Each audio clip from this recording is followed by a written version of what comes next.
want to add music to Windows Media Player? First, you want to open up the Windows Media Player on your laptop or PC. Now, you want to click on the option of Organize. Here you will find Manage Libraries. Click on that. Now select Music from here. A pop-up will appear. Here, click on the Add option. Now choose the folder where your music is stored. For example, if you have kept it in the Songs folder, select that folder.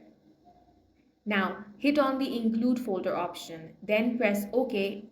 Now you will see your tracks will load into the player automatically. This is one way. Another way is even quicker. You want to open your File Explorer and locate any audio file you want to play. Then simply drag and drop it in the Windows Media Player window.